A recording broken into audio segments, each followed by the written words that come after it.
सभी का नित्यम क्लासेस में स्वागत है और सभी को मेरा प्यार भरा नमस्कार। तो प्यारे बच्चों, जैसा कि हम पिछली क्लास में मॉडल वर्ब्स पढ़ रहे थे, तो एक बार फिर शुरू से देख सकते हैं। देखिए, जो मॉडल वर्ब्स हैं उनका हमारी डेली लाइफ में जो इंग्लिश बोलने का वर्क है उसमें बहुत ज़्यादा एक तरीके से योगदान है।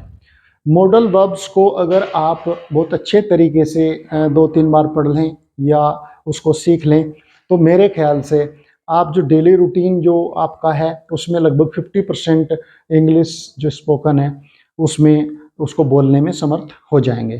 तो बच्चों, आइए आज शुरू करते हैं दोबारा से। जो 3 मॉडल हमने पढ़ा दिए थे तो उनको दोबारा से आज रिवाइज करते हैं। तो नंबर 1, कैन।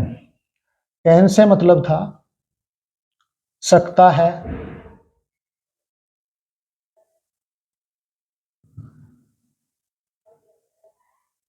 सकती है। तो जैसे कि हमने पिछली क्लास में भी बात करी थी, I can go there, I can read this book,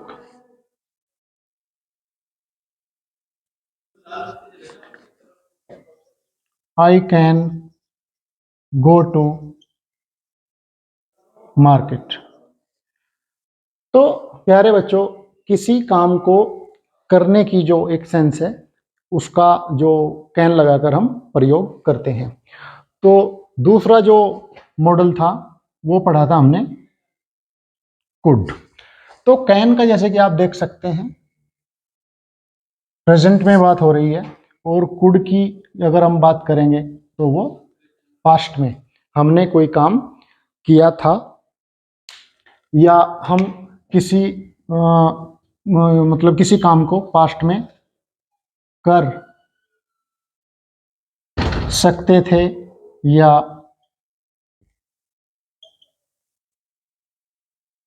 सकती थी। तो देखिए यहाँ पर पहला सेंटेंस बनेगा कि मैं स्कूल जा सकता था या मैं स्कूल जा सकती थी। तो यहाँ पर I could go to school. Number 2, मैं मार्केट जा सकता था या जा सकती थी। I could go to market. तो आप समझ सकते हैं कि इसमें हमने पास्ट में हम किसी काम को कर सकते थे। तो प्यारे बच्चों, इस सेंस में हम कुड का प्रयोग करते हैं। और तीसरे नंबर पे हमारा था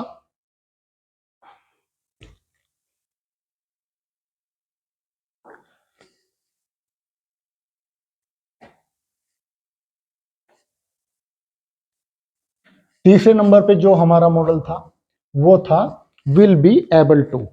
तो यानी कि हमने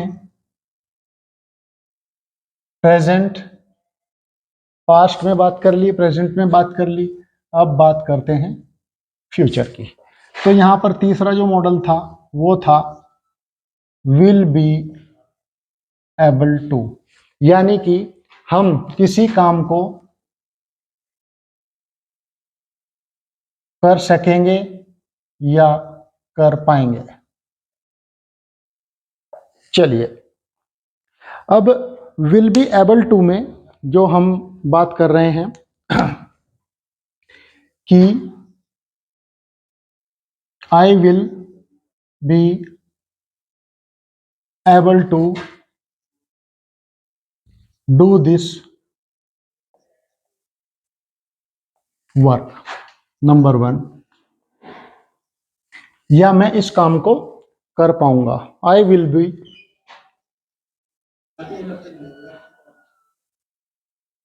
able to speak in English and I will B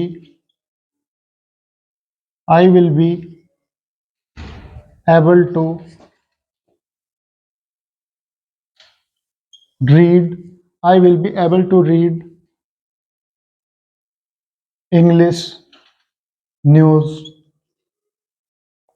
paper, यानी कि मैं जो अंग्रेजी का अखबार है उसको पढ़ पाऊंगा या पढ़ सकूंगा। तो इस प्रकार जो आपका ये विल बी एबल टू है, कर सकेंगे या कर पाएंगे, हम बात कर रहे हैं फ्यूचर की। तो इस प्रकार प्रेजेंट, पास्ट, फ्यूचर हमने दोनों चीजों को पढ़ लिया। अब आगे बात करते हैं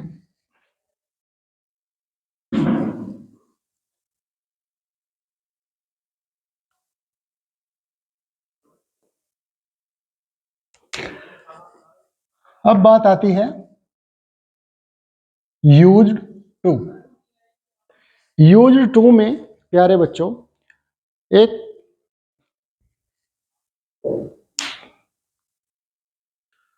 तो प्यारे बच्चों आगे हम बात करते हैं नेक्स्ट जो मॉडल वर्ब्स है वो है should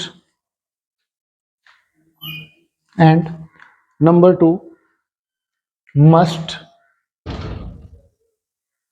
and number 3 should, must और नंबर 3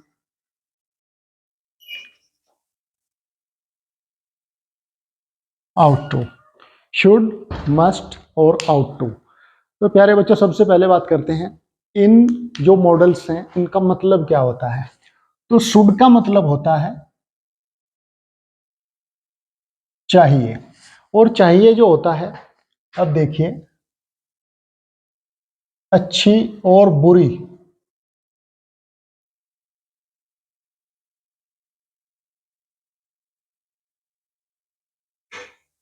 अच्छी और बुरी दोनों प्रकार की जो सलाह है उनके लिए शुड प्रयोग किया जाता है।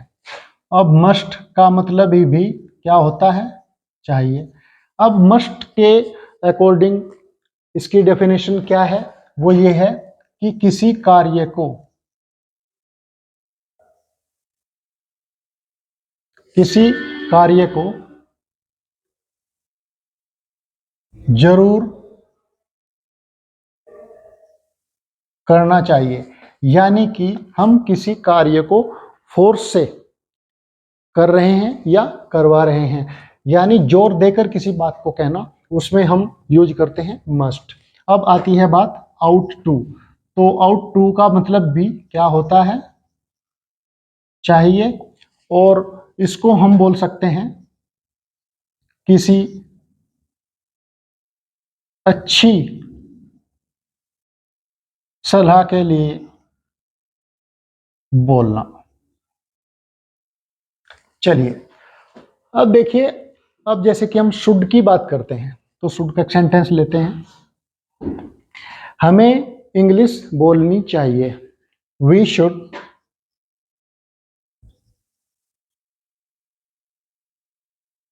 Speak in English. हमें स्कूल जाना चाहिए,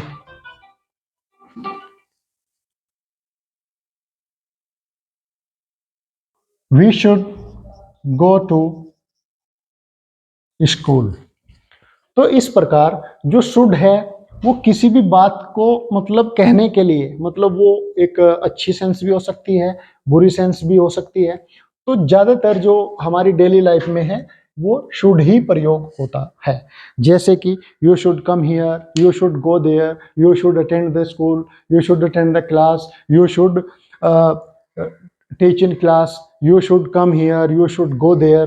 तो इस प्रकार से जो शुड है उसका बहुत ज़्यादा प्रयोग हमारी डेली लाइफ में होता है, क्योंकि ये दोनों सेंस में यूज होता है, दोनों प्रकार की सलाह देने के लिए यूज होता है, या किसी भी प्रकार से हम डेली लाइफ में भी अपनी बोलते हैं तो ज़्यादातर हम शुड का प्रयोग करते हैं।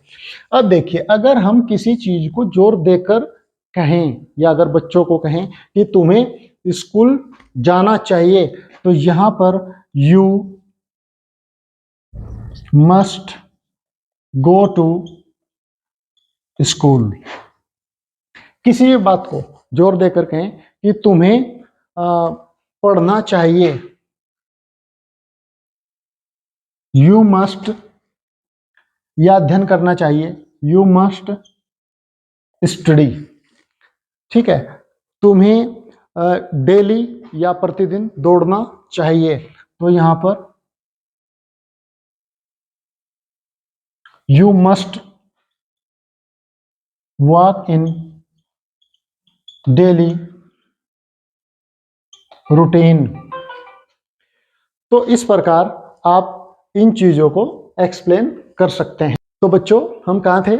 You must walk in daily routine, और यहाँ पर मस्ट की बात हो रही थी। तो इसमें किसी कार्य को जरूर करना चाहिए। जब फोर्स से या फोर्स देकर किसी काम को करने के लिए कहा जाता है तो वहां पर मस्ट का प्रयोग किया जाता है। तो बच्चों इस प्रकार हम 2 से 3 सेंटेंस इस प्रकार बना सकते हैं, और इससे ज़्यादा भी आप जो डेली रूटीन में आपके सेंटेंसेस हैं उनको आप इंग्लिश में कन्वर्ट कर सकते हो। देखो आज हम मॉडल्स पढ़ रहे हैं, और इनको प्रेजेंट में किस बात को किस तरीके से कहा जाता है, फ्यूचर में किस बात को किस तरीके से कहा जाता है, या पास्ट में किसी बात को किस तरीके से कहा जाता है। मान लिया मैं ये काम करता हूँ, मुझे ये काम करना पड़ा और मैं ये काम करूँगा। तो तीनों अलग अलग सेंसेस हैं जिसमें आप डिफरेंट टाइप से सेंटेंस को बना सकते हो। तो अगला जो हमारा टॉपिक रहता है वो रहता है आउट टू। तो बच्चों आउट टू का मतलब होता है, आउट टू का जैसे कि तुम्हें सुबह जल्दी उठना चाहिए। ये एक अच्छी सलाह है। अच्छी सलाह के लिए किसी को बोलना। So you ought to wake up early in the, या यू आउट टू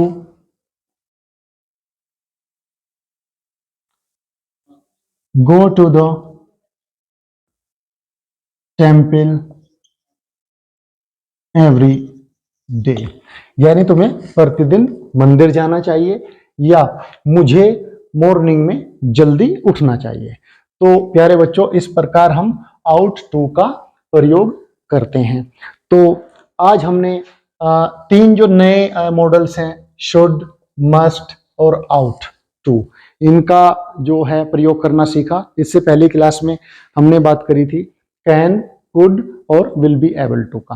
तो अगले जो मॉडल्स रहते हैं लगभग 6 मॉडल जो हैं वो रिमेनिंग है, तो उनको अगली क्लास में बात करेंगे। तो प्यारे बच्चों स्पोकन में आज इतना ही, और आप जो लगातार हमारे चैनल के साथ जुड़ रहे हैं और हमें अपना जो प्यार और सहयोग दे रहे हैं उस सब के लिए आपका दिल से आभार, और नित्यम चैनल से जुड़ने के लिए आपका बहुत बहुत धन्यवाद। आपका दिन शुभ हो।